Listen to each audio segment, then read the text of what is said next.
আপনি ইসলামকে ওই জায়গায় আগে তুলে দেন। দেখেন এই দেশের ব্যাংকিং ব্যবস্থা, এই যে অগ্রণী, সোনালী, রূপালী, চৈতালি, যত ব্যাংক আছে একটাতেও সুদ থাকবে না, আমি গ্যারান্টি দিচ্ছি। বিশ্বের বহু মুসলিম দেশে আমি গিয়ে দেখেছি যেখানে সুদ নেই, তাদের ব্যাংক চলছে না, চলছে। অর্থনীতির যে এটা ইবাদত অনেকে জানেই না। অর্থনীতি একটা ইবাদত না? ব্যবসায়িক যে নিয়ম নীতিগুলো আছে কয়জন বুঝতে পারে বা কয়জন পালন করে?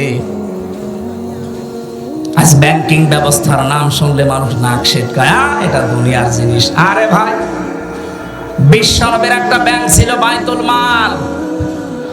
কি আমি কি বানিয়ে বলছি? আল্লাহর নবী নিজে ব্যবসা করেছিলেন। আল্লাহর নবীর ব্যবসায়িক সিস্টেম ছিল মুদারাবা। ইসলামী ব্যাংকের যদি কেউ থাকেন, এই যে মুশারাকা, মুদারাবা, মুরাবাহা, বায়ে সালাম, বায়ে ইস্তিসনা, বায়ে মুআজ্জাল, বায়ে ওয়াহিদায় যে 18টা নিয়ম আছে, এক একটা পয়েন্টের ভেতরে কতগুলো কথা সূক্ষ্ম সূক্ষ্মভাবে আল্লাহ লুকিয়ে দিয়েছেন। ওই জামানায় যারা কাফের তারা বলতো ব্যবসা আর সুদ ওই একই, অথচ আল্লাহ বলেন আমি ব্যবসাকে হালাল করেছি আর সুদকে হারাম করেছি। আজ আমাদের ব্যবসাগুলো সত্যি যাকাত ভিত্তিক অর্থনীতি না থাকার কারণে সুদ ভিত্তিক অর্থনীতির সাথে জড়িয়ে গেছে, যেখানে সুদ খেলে মায়ের সাথে জিনা করার গুনাহ হয়। এলাকায় আছে কিনা আমি জানি না, অনেকে টাকা ছেড়ে রাখে, মাসে মাসে 1000 টাকা দিলে 200 টাকা করে বেশি দেয়। এটা যে প্রকাশ্য সুদ আপনি কিন্তু নিজেও জানেন। কি আর সুদ খেলে কোরআন বলছে আল্লাহ রসুলের সাথে যুদ্ধ করার শামিল। এটা বড় গুনাহ। আর ছোট গুনাহ হচ্ছে মায়ের সাথে 33 বার জিনা করা। এত ঘৃণিত কাজ কেউ করবে দুনিয়ায় বলেন? অথচ এখানে বহু টুপি মাথায় দেওয়া দাঁড়িয়েওয়ালা মানুষ এই কাজ করে, টাকা ছেড়ে রাখে, টাকা আসে।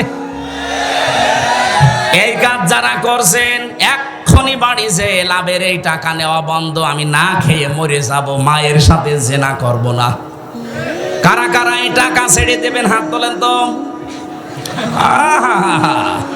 খুব আরামে আছে। না না ভাই, আপনি হাত তুললেন, আপনার তো শরম করার দরকার ছিল। আমি আশা করছি আপনি ছেড়ে দেবেন আগামীতে। না বুঝেও যদি হাত তুলে থাকেন, যদি এই কাজে কেউ থাকেন, ইসলামী অর্থনীতিটা পড়েন। সূরা বাকারার 178, 79, 80, 81, 82 এই যে আয়াতগুলো খেলা করার জন্য দেয়নি। ইসলামী অর্থনীতির ব্যাপক কথা এর ভেতরে সাজানো আছে। এটা একটা ইবাদত। আপনি রসুলের অনুসরণ করলে, রসুল ব্যবসা করেছেন মুদারাবা। মুদারাবার সিস্টেম কি? আমি টাকা দেব, আপনি শ্রম দেবেন। খাদিজা টাকা দিয়েছে, রাসূলুল্লাহ শ্রম দিয়েছে। এক কথা বলছেন না কেন? আপনি জিজ্ঞাসা করে দেখেন আলেমকে, খাদিজা টাকা দিয়েছে, রাসূলুল্লাহ শ্রম দিয়েছে। এইটাই মুদারাবা। এটা ইসলামী ব্যাংকে আছে। বাকি যে ব্যাংকগুলো আছে আপনি আবার রাগ করেন না, আপনারটা নেই, এই জন্য তো আমি বলছি না। আমি পাবো কোথায়? আমি কি জোর করে আপনার সাথে লাগাবো? আপনার ওখানে আছে প্রকাশ্য সুদ। বলেন ইসলামী ব্যাংকে? হ্যাঁ আছে। রাষ্ট্রীয়ভাবে যাকাত কায়েম না হওয়া পর্যন্ত এই দেশে কোনো ব্যাংক 100% সুদ থেকে মুক্ত হওয়া সম্ভব না। কিন্তু ইসলামী ব্যাংকে কারবার করার জন্য আমি আহ্বান জানাবো। এই কারণে আপনি যদি এদের শরিয়া বোর্ড আছে, এদের আলেম আছে, আলিয়া মাদ্রাসা, কওমি মাদ্রাসা, বিশ্ববিদ্যালয়ের বড় বড় স্কলার যারা, ইসলাম বোঝে যারা, মাসলা মাসাইল যারা উদ্ভাবন করতে পারে, এই মানুষগুলো এর সাথে জড়িয়ে আছে। চট্টগ্রামের কওমি মাদ্রাসার সবচাইতে বড় আলেম মাওলানা ওবায়দুল্লাহ হামজা। এই বাংলাদেশে কওমি মাদ্রাসার ভেতরে যদি 10 জন আলেম থাকে, উনি একজন। কি কথা বলছেন আমার? এই আলেমকে জিজ্ঞাসা করেন। ওবায়দুল্লাহ হামজা কত বড় মাপের আলেম।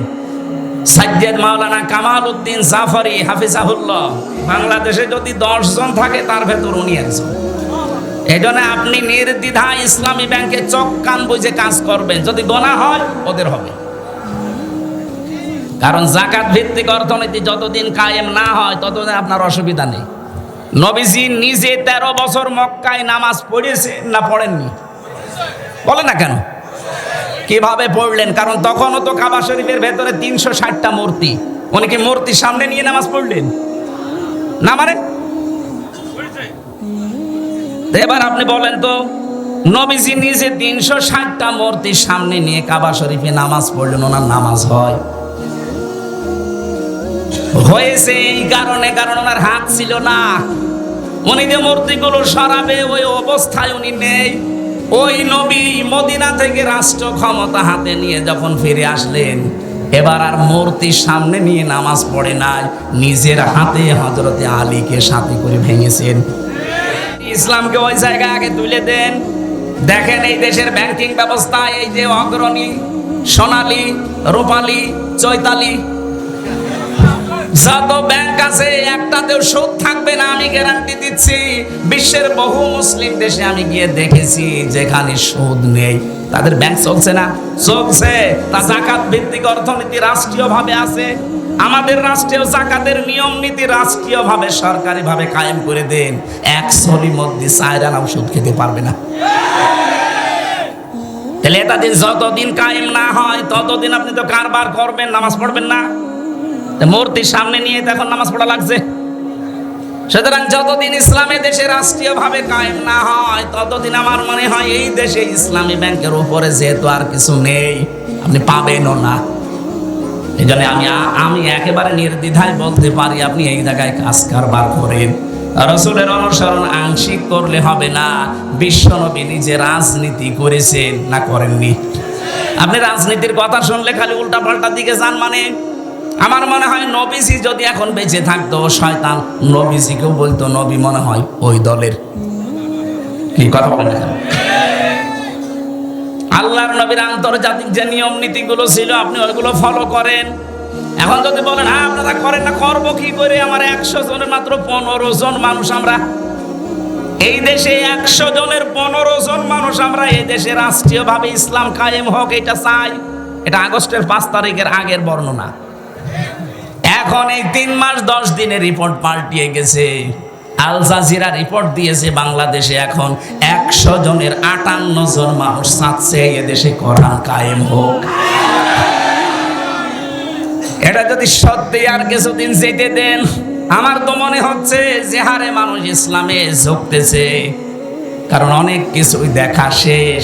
কোরআনের বাংলাদেশ 54 বছর তো আমরা দেখলাম কম বেশি, না দেখি নাই? বলেন, বাবা চালিয়েছে, চাচাও চালিয়েছে, কারো স্বামী চালিয়েছে, কারো বউ চালিয়েছে, আর আপাত চালাইলো। এখন শুধুমাত্র দেখতে বাকি আছে আল্লাহ কোরআন দিয়ে দেশটা চললে কেমন দেখা যায়। মুসাফির অবস্থায় আছি আমি, এখনো মাজলুম অবস্থায় আছি, অসুস্থ আছি এখনো।